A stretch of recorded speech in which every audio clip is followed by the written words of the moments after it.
thank you everybody for joining me today.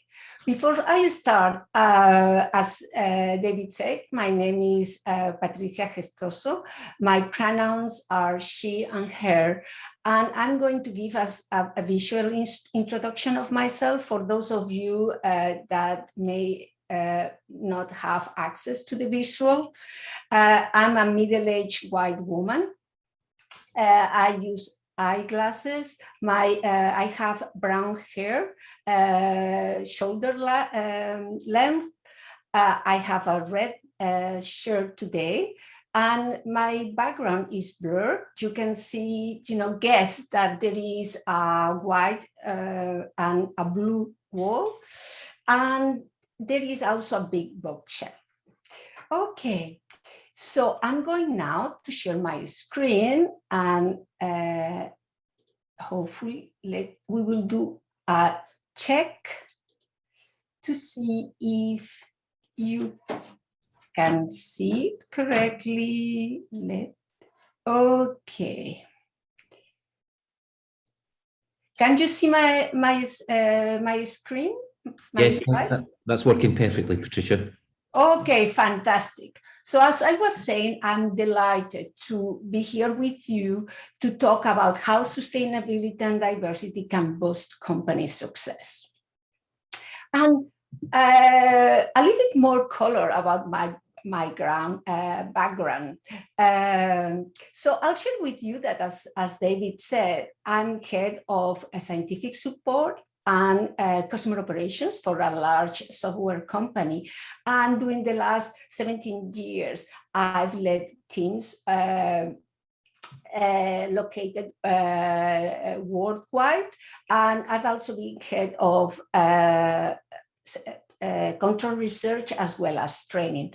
But actually my background, as if you maybe heard, I said scientific, is because my background is not IT. I'm actually a chemical engineer that became a computational chemist. So I did plenty of coding during my PhD and postdoc, but now I'm more on towards the business.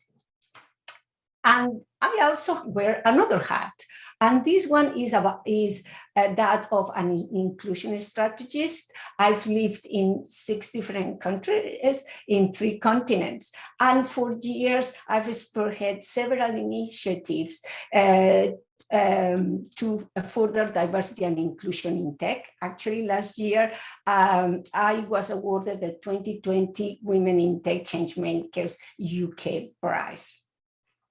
And what I've been doing these years as well is to actually help businesses to leverage diversity and inclusion so that they are able to reach to untapped markets, boost innovation, increase their sustainability, as well as attract and retain talent.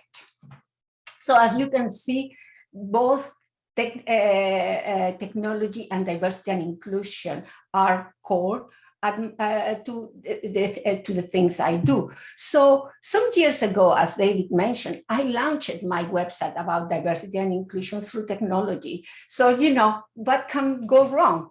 Actually, something went wrong very quickly. Somebody pointed to me that actually my website was inaccessible. And what they meant with that was actually that people using screen readers. Screen readers is a technology that enables users to that have for these visual impairments, cognitive disabilities, they are elderly, or they may be learning another language to actually access digital products. So as you can imagine, I was excluding millions of people out of my website. So what I realized is that there is a big gap between intent. My intent was to promote diversity and inclusion, and my impact, which was actually, I was excluding millions of people. So that got me thinking, why I was experiencing that gap if I was so committed. And the reason is I kind of was thinking about inclusion, about something like a chromosome, like something I am inclusive or I'm not inclusive. Whereas it was much better to see inclusion as a practice. And what do I mean with practice is inclusion as something we learn and we perfect, and then we actually implement and we learn and we continue, to implement and learn. So today, I hope to give you as well some pointers about how you can actually embrace the inclusion as a practice in your work and, in general in your life. And I will start by really getting the big picture on about diversity and inclusion and its connection to sustainability. Hopefully, most of you have read or listened or watched reports and articles about the COP26. But still, I do think it's useful that we look really at what we mean by sustainability. And I love really this definition of sustainable development, which is development that meets the needs of the present without compromising the ability of future generations to meet their own needs. Okay, so it's not about today only, it's about really how what we do today impacts future generations of other human beings, but also of all the planet.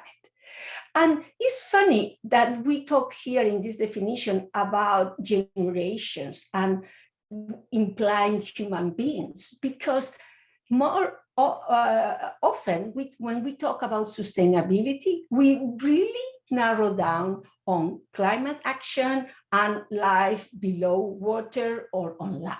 And that's it. That's sustainability, the green beans. And is that, but it's so much more, actually. As many of you may know, actually, we have 13 sustainable development goals. And, climate action and life below water on land is a part of them. So when I have this conversation, often people tell me, oh yeah, diversity and inclusion and sustainability. Of course, there are two of them that are related. Yes, this is about the number of women and, the number of people with disabilities and that they are okay. And that's it, very niche. And what I'm going to invite you now is actually to come with me and see the whole picture and how diversity and inclusion is at the core of actually succeeding on those sustainable development goals. So my first example comes really from this fantastic TED Talk I do recommend from Catherine Wilkinson about how empowering women and girls can help stop global warming. And you will say like, wow, but what does have to do one thing with the other? Actually, a lot. She is part of the Drawdown Project, which is a group of thinkers that met to evaluate 100 different initiatives and see which ones had more potential to reduce our CO2 and emissions. And actually what they realized when they ranked them is that educating girls and providing family planning were actually the top initiatives to reduce CO2. Can you imagine? So again, you see here that, by really looking at the big picture, diversity and inclusion is at the really core of succeeding on, our battle against climate change. And I have a second one for you. Years ago, Detroit, a city in the States, had a big plan to plant more trees in the city. And you could say, that's amazing, suddenly, I wish it was, we would have the same planning here. But they were really shocked because when they asked to the residents of Detroit, a majority Black residents in some neighborhoods, those residents declined the offers. They didn't want the new trees. And the explanation from the people rolling that plan was like, oh, but it's because, those neighbors, those residents are not educated. They really don't know about sustainability. But one of them actually went and asked them, why you are pushing back in getting more trees? And then they discovered that in the 60s, there were several riots in Detroit. And actually, during, at that time, the city decided without consulting them to cut all the trees. And they suspect the reason, they always thought the reason was to better surveil them, because like that they could deploy the police and they could deploy the helicopters much better. Although the city says it's because the trees had an illness, but still for them there was, that broke the trust. And the residents said, yeah, when you want, you cut the trees, and now you just come and decide the trees are good. So there was this part of mistrust, but moreover, all the volunteers were mostly white, and we are talking about neighborhoods that are majority Black. And also because all of them, they were volunteers from outside Detroit. So here you see a great initiative in paper that actually falls flat because we miss the diversity and the inclusion and, to bring people and co-create the solutions. So hopefully you are now convinced that diversity and inclusion is crucial to succeed on sustainability. But what about the business case for diversity and inclusion? A lot of people, of course, tell me, oh, this is such a moral imperative. This is, Patricia, that's very important discussion. But they struggle to really see the money. They see it, and it's great, the moral imperative, but, it looks like a nice to have. So again, I'm going to share with you two examples of how diversity and inclusion is very closely related to business success. So the first one comes from the UK, and is as it was a small franchise of cocktail bars and restaurants. They had a lot of potential, but every time they were asking for money to investors, to venture capitals, they would always say, your business looks very good, but you have a lot of attrition. You just you lose staff all the time. So you are very risky, and over. So it arrived one moment that they said, we need to know more, what people are living. And what they realized is that for them, what they had, most of their staff worked for hours. They were from Generation Z. And, they will just assume the people will come, work for 1 hour or 3, whatever, and they just leave. And that's it, very transactional. So what they did was really to engage in a discussion, roll out a survey. And what they discovered is that staff, even if they were working for hours, they were really expecting to be included in the business, that they wanted to provide their feedback about, how the services were provided. Also, they were, even if they work only some hours a week, they wanted their employer to care for their training.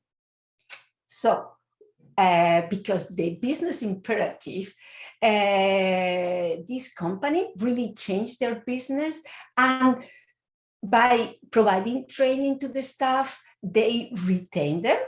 They also, these young staff were really passionate about sustainability. So they innovate in the services they were providing. So it was much, this customer satisfaction increased, but also their suggestion of around the usage of electricity and water made the company much more sustainable. And the happy ending, actually, they got money from a private equity firm that focuses in sustainability, and now are very successful, and they've been able to expand to several cities in the UK. And I have a second one as a promise, and this one comes from the States. So we are, I think in UK, a gardening country. So a lot of you, maybe, women and people with maybe low upper strength, they have experienced that a lot of the gardening tools are really created for men, with a lot of upper body strength. So this company said, let's innovate and do tools that are lighter and easier and require less strength. And they created Woman's Pro. And as you see here, there is a bypass pruner here that actually requires much less strength, but it performs as well as a normal man tool. And guess what? They not only captured all this market of women gardeners, but also plenty of men that they want to use tools that don't require so much effort. So we have seen that definitively there is a connection between diversity and inclusion and more innovation and capturing untapped markets. However, what is holding us back? And I think that it's easier if we see us moving from a scarcity mindset we have now to an abundance mindset. What do I mean by that? First, maybe some of you are aware of the lean startup movement, in which basically tell us what we do need to do in tech, for example, is just focus on our product market fit. We narrow our market very defined, and then really is between the business, the developers that create that product or service, the customers and investors, nothing else. So I invite you actually from that, what I think is a scarcity mindset, to actually look as a contribution. How us as a business contribute not only to make our customers' life better and also more money for our investors, but also how we contribute to the planet, to the communities where we are, and even the government plans. And we have a second principle that we use a lot, is that we default to stereotyping. What do I mean by that? Before the Industrial Revolution, we had actually, the shoemakers would do shoes, all, personalized shoes. And the people that would, so we will do a lot of more small quantities and personalized. Through the Industrial Revolution, we fall into doing, mass production, but that has come with stereotyping. That what I mean is like saying, oh, we are more than 7 billion in the planet. That is just so difficult. So let's think that there is an ideal worker and an ideal user, and which don't exist because there is no average human being or average worker, and then just design the workplace and design our products of services only for that ideal worker and user. And that unfortunately lead us to a huge gap between, again, our intent and our impact. Instead, I invite us to embrace diversity. And that can feel very overwhelming because, people, when I talk to other people, it's like, oh, but Patricia, you need to be careful. It's just so complicated. There are so many categories. It's better not to even look at it. But actually, it is in diversity, by looking into it in detail, is where actually the business opportunity is. Look, for example, at disability. If you look worldwide, the market for people with disabilities and their families is the size of China, is about 8 trillion a year. And if you go to UK, there is about 12 million people with some degree of disability, and their purchase power is around 120 billion a year. So I rest my case. And let's look a little bit more further into the future and connect it with age. We are very ageist. We don't create products and services for people after certain age. But actually, people after certain age, middle age, are now half of the population of the UK. The average age actually in the UK is 40 years old. And if we look at the trends, in 1950, the average was around 35. But if we look in 2050, and hopefully all of you will live until 2050, already the average age is going up. So we do need to create products and services for all that population. So how we do it? So first of all, I like to come back to our poll. Thank you very much to all of those of you that participated when I asked what was the last time that you felt rejected by a product and service. Those that answered, they could see it. I'm not sure if I'm sharing my screen now. You can see the poll. Yeah, can. Okay, thank you. So as you see, we have about 54 people, which that in the last 6 months have been rejected by a product or service. Okay, that means they thought that product will be catered, will be designed for them, and actually they saw a mismatch.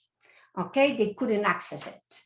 And I've run, and this is pretty low, I have to say, because I run this poll in LinkedIn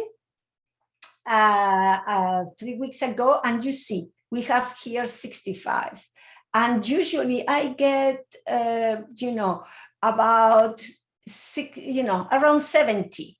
Okay, but even today, we see more than 50% of the population often encounters systems and services that excludes them. Okay, and you can see that like, wow, it's just too difficult, or you can see that's a business opportunity to make that people included in the services. So you may also, some people tells me, oh, but that is very difficult. It's very difficult because, you really need to know a lot of things. I don't have any experience. And so if you think now that you don't have any experience, designing experience, products and services for others, I invite you to think, when was the last time you did a party, even if it was a virtual party, or even you cook a dinner for a loved one. All that are experiences you have created. And if if you can put yourself there, maybe it was even this morning when, you know, you had your kids and maybe you help them with their preparing their lunch, to create those experiences. You made sure that, you know, those, you know, the users of your experience were receiving information that was useful to them, that you were taking maybe into account what they like to eat, what they hate to eat, and so many other things. So actually, with our friends, with our environment, with our close coworkers, we do design experiences that are inclusive all the time. If not, remember the last time you helped somebody, for example, in your family, you thought, oh, I need to provide transportation. So actually, we have plenty of experience. So what happens? Why we are not able to scale them when we create products and services that we sell? My theory is that it's a problem of scaling. And what do I mean with scaling? Again, I'm talking about all the experience we have, you know, for small groups. And Professor Dunbar in the Cambridge University had done a lot of research about the kind of relationships and the number of relationships human beings we can establish. So no, he has the theory that you know, actually as human beings we can only have about 150 close connections. Okay, so you can have thousands of followers in Facebook, in Snapchat, in TikTok, you know, in LinkedIn, but it's still, if you have to do a list of your close ties, usually you will just get around 150 plus. So we are great when we are within those 150, for example, if you're planning your wedding, but the moment it gets into a product or service and, you know, gets into the thousands, then we struggle because we don't have the experience. So this is why I am a proponent of really embracing the systematic, inclusive and ethical development of products and services. We cannot just give it, you know, let it to randomness. We really we need to do that systematically. And to show you an example, I'll share with you, you know, a mock-up. So don't take it, you know, this is not a case study like the previous one, but I'm sure, you know, a lot of you have heard about, you know, apps for COVID-19, for the pandemic notifications. And I know some schools have, you know, created apps to communicate with the parents, and some of the communications are related to COVID-19. For example, if, you know, if there is an alert and they want to get into contact. So let's take this use case and see how to apply a more inclusive and ethical development. So the first thing is, of course, the service we want to provide. We want to notify parents, for example, about you know, issues related to COVID-19 in the school, and children and parents on this, you know, related to the school. So after that, the first step is to look at who is impacted by the experience you are creating.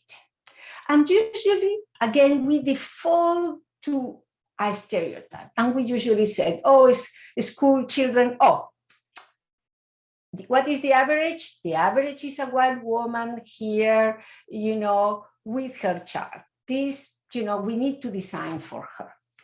But actually, there is so much more to it. And we have non-intended users and non-users impacted. And let's have a look at it.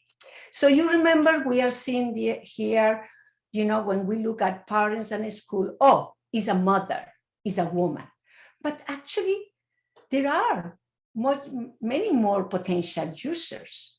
We can have couples where is the father actually that interacts with the school. Also, we can have couples of the same sex actually caring for children. And we can also have examples in which actually the parents are not, that they have delegated the school matters to the family, maybe to an aunt, an uncle, or the grandparents. So there is so much more that we need to take into account if we want to include. Also, we may want to look at users and non-users of the app that may be impacted by that information, like, for example, health systems or the workplace of the carers for the children. So as you see, we have come here from just having this average white mother to having a huge, a more wholesome view of really who can be caring for a child that goes to the school.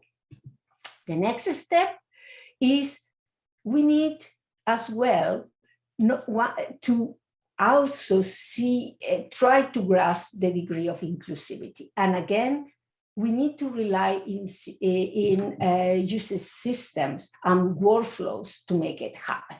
What do I mean by inclusion? I mean, for example, how accessible is the product we are designing. What personal information we are requesting. I'm sure you've seen those forms where people ask us too many questions that are not necessarily related to the service and product they are selling us. And also the technological requirements. In a lot of cases, I see, for example, that we assume everybody has the last model of a smartphone, and that may not be the case. So to come back just at the first one, accessibility is, for example, important to have, again, a broader view of accessibility and disability. We often default to the view of disability as permanent, something we born with. But actually, there is much more than disability. For example, disability can be temporary. You can have a migraine. You can have a broken leg. You are disabled temporarily. And even more, you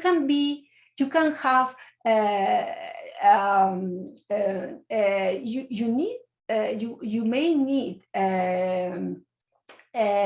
as well help when you experience situational disability. For example, in this case, if we are creating an app for this father and it requires the two hands, it is going to be very difficult for him to handle it.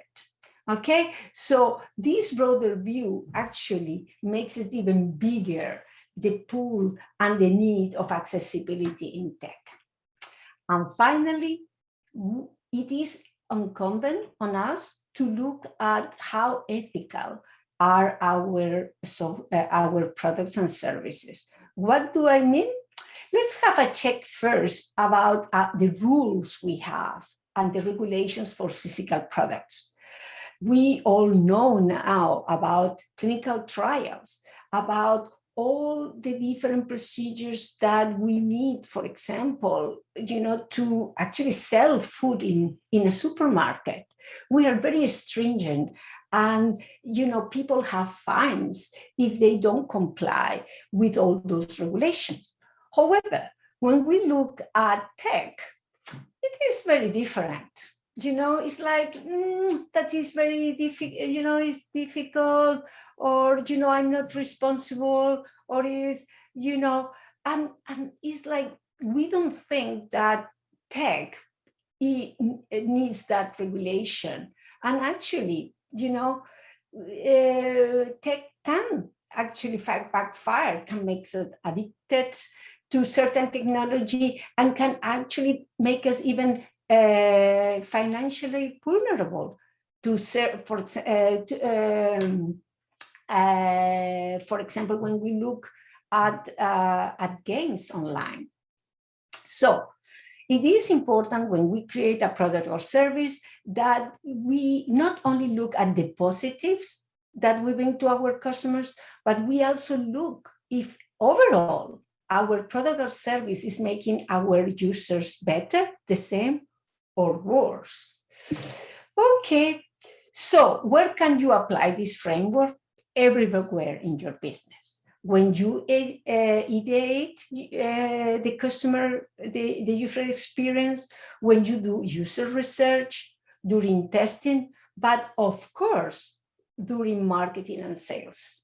Because, you know, you can have the most awesome product and service, but if when people go to your website and they just look, and for example, they only find this young, white, able person all over your website, you know, if they don't fit that user, they may say, you know, actually, this is not for me.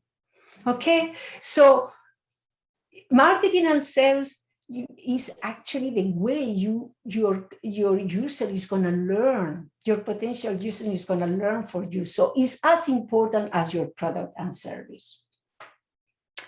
So if what I talk has a prompted interest, I invite you to go to my website. And I've made accessible a survey that goes a little bit more in detail about the topics of inclusion and ethics in products and services. It's a survey, so you can complete it. And if you want a copy, you simply request it and I can send it to you. Again, the idea here is to prompt discussion. Okay, there is no magic bullet, unfortunately, but hopefully that's helped you to go through the steps I mentioned today. Who is impacted by your product or service? How are you including or excluding users? And also, it gives you some pointers how you can check about ethics in your product or service, for example. Are you increasing or decreasing the agency of your users?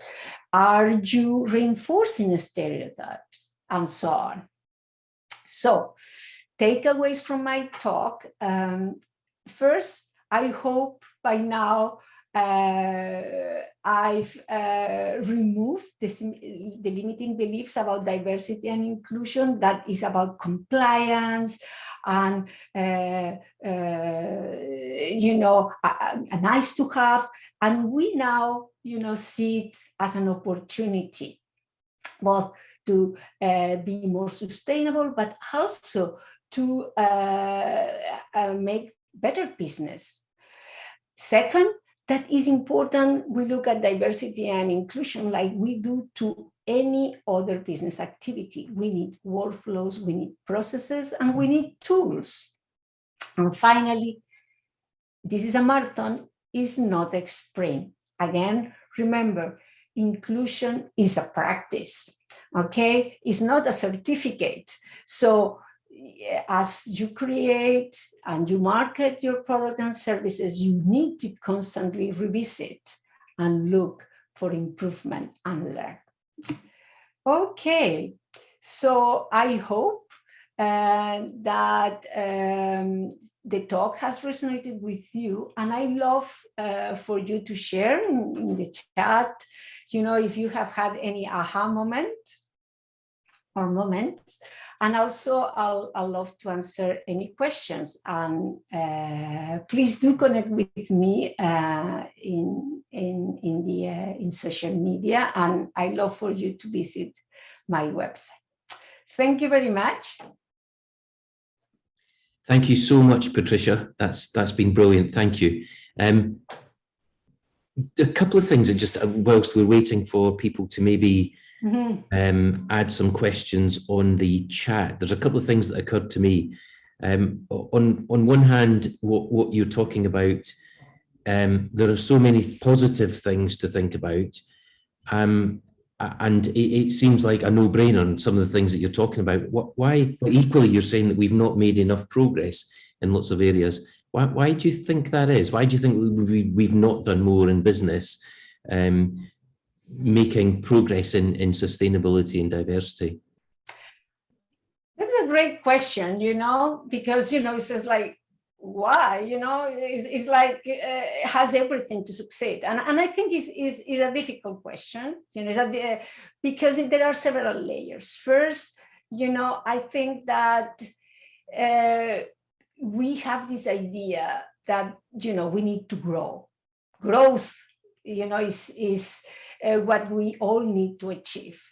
And it's funny because, we talk that we need as and everything that is in between and is perceived as is going to slow down growth is not good.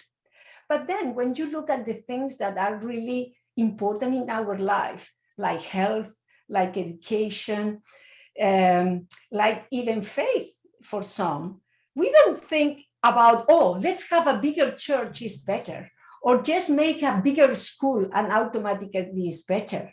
Actually, it's the opposite. So that is one. Because the other one is, again, our quest for productivity. So everything that is perceived like, it's not out, it's not gonna be make us more productive, means is negative. And actually what we see now, for example, with supply chain, is by being more productive means that we are more brittle. And, we don't have actually any slack to be able to, when there is a problem, to actually fix it. And the other thing is, a follower of system thinking, which actually looks at systems which are, groups of members where they are working towards a goal. And what they say is all, like, for example, a football team can be a system. And the theory says that actually systems are not broken, they work as they are designed to work. Mm-hmm. And the system we have now works like that because it's designed by some people, a minority of people, and it works for them. So from coming from these top-down systems to something that works for everybody takes to collaborate, takes to lose some of the power. And, that's a lot of friction. Yeah, absolutely. And just, you mentioned technology as well in your kind of a thread through your presentation. Do you think there is a role for technology in helping us through this to make our services more inclusive and sustainable, or does that make it more difficult to move away from the industrial revolution point that you made? Is there a role for technology here? Wow. I think that we historically, we have this, we think about technology like magic. And magic can be either very good or very bad. I can only imagine when people discovered the fire. I guess some say like, wow, this is absolutely fantastic. This is the best. And then somebody said, wow, this is horrible. And then somebody maybe got burned. And some people said, wow, I'm never going to touch it again. And some people said, this is fantastic. We can kill all our enemies now. And as we see, every time we have this, or is good or is bad. And I think because we don't like actually grace, we don't like to have to make choices. And this is the problem we have now with technology. For example, when I look at artificial intelligence, I call it the good, the bad, and the ugly. Because we have the good, for example, AI is helping us, with weather forecast. When we look at visual imaging, we can see how, for example, forests are disappearing. But at the same time, this same technology, because AI, artificial intelligence, encodes the past and predicts that the future is going to be like the past, basically says, if we have had biases against certain groups in the past, AI is just going to reproduce them and maximize them. Facial technology, now we are seeing in the UK already how it's used for surveillance, even from kids in the school. So again, we do need to learn to actually go and have those contradictory, thoughts and wrestles with them. And the same thing, for example, the second example is blockchain. Again, blockchain, I find is, we think only about cryptocurrency, but it's so much more. It's about providing identity for everybody. It's about smart contracts, education. There is a lot of potential, but at the same time, we know it's a technology that is very greedy at the level of energy and water. So we cannot just say, we either have it or not. We need to have those two actually contradictory, views of the good and the bad, and cope and have strategies for the both to work, in my view, to have, to be successful with technology. Yeah, to have them coexist. Fantastic. Patricia, I've got lots of questions I'd love to ask. Okay. But in the interest of being inclusive, we've got a lot of questions from our audience. The first one that came in, and it was from Chris H, asking about your thoughts on what's labelled positive discrimination. For example, if a company realises they have few BME, what steps can they take to fix it? Do you have any views on that label, positive discrimination? I think that I think that first is important that we realize, how our companies look in comparison to the country where we live.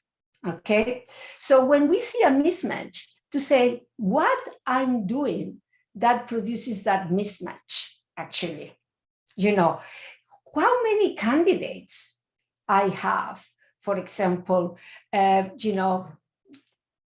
because it's very easy, and I've seen that. I work in tech. A lot of cases we blame the people. I've heard so many times, it's like, oh, but it's just women, they don't like STEM. Oh, it's, there are less Black people that, like STEM. So of course, you blame the victim. So I think that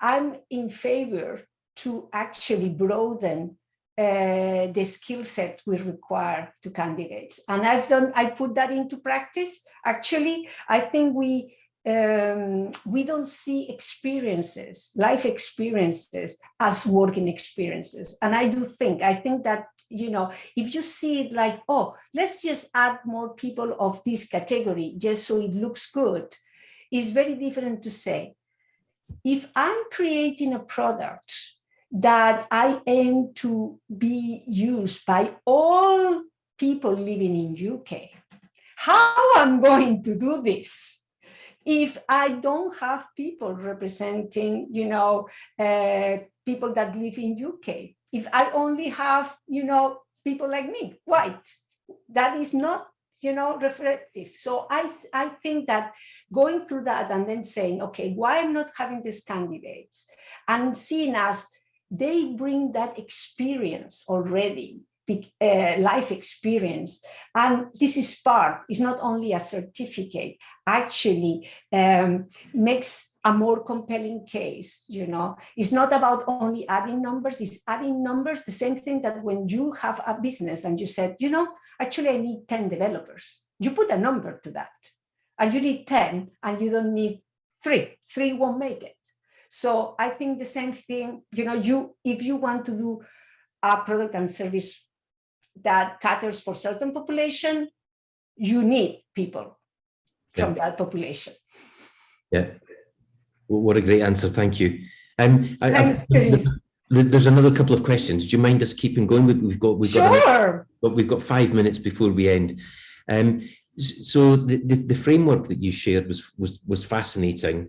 Do you think there are other things that we should be thinking about diverse audiences and inclusive products and services? Are there any other things that we should have in our mind?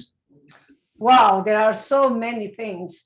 I think that already, I think that one thing I'm very, very interested to think is about co-creation. I think that we come from a very colonial view of design, where you have the designer that knows everything, and they are just going to have a little chat with you, and they will just go back to their cave and just give you the product, because of course you don't know as a user what you like or not. They are going to tell you. So I think there is a movement called design justice, which I think has a very interesting frameworks about co-creation. And I think the people, as a designers or creators of products and services, we need to embrace more a facilitator role, rather than, I'm here, I'm better than you, and, just give me 10 minutes of your time and I tell you what you need. So I think changing and learning how to actually facilitate rather than control, command and control is a very good one. And the other thing is, I've heard a lot of allyship, and I think, it's very positive in the workplace to have allies and understand the privilege, as the privilege I have now, to be talking to you. As a white woman in tech, a Western educated, but I'm also very interested in looking at what is called co-liberation, in which we really look at systems and we try to see, okay, I cannot enjoy the workplace if the workplace minimizes you. If that workplace doesn't fit you, it's not going to fit me. So I'm not making you I'm not doing you a favor. We are in, liberating structures to make it work for us. So this is the kind, it's more bigger picture, but I think that already switching this, top-down view into the users to a more, let's co-create this experience together. It's a very interesting area I'm passionate about. There's one question, probably just the last question, that kind of follows on from what you've just said there. And it's from Anastasia, and thanks, Anastasia, for posting the question, around flexible working and just the arguments that companies want in-person interaction, but also several groups arguing that the lack of flexible working is ableist. Have companies experienced advantages from going remote, for example? So is there anything that you can think of around what's happened over the last 18 months or so around virtual working, the employers pulling people back into the workplace, and that tussle between in-person and virtual? Wow, I could talk here for years. If you go to my website, you will see, actually a year ago, I published a report on the impact of COVID-19 on the caregiving duties of professional women. I did a survey worldwide with 1,300 respondents. And already a year ago, I talk about hybrid working and how I don't see it as a magic bullet. And the reason why I don't see it, and I've been working remotely for years, is because we have this perception that people working on the office are committed, and people not working on the office are less committed. And we have this culture of presenteeism. So, whilst I'm all for hybrid working, and because I know people thrive in offices and people that thrive at home, I think it's imperative that we change our mindset about what is to be the ideal worker. Because otherwise, my concern is that those that will stay at home because it will be offered, they will be doing the job that, that job that doesn't lead to promotions, that those that, they are not talking, to the CEO, because of course this is only for people in the office. So I think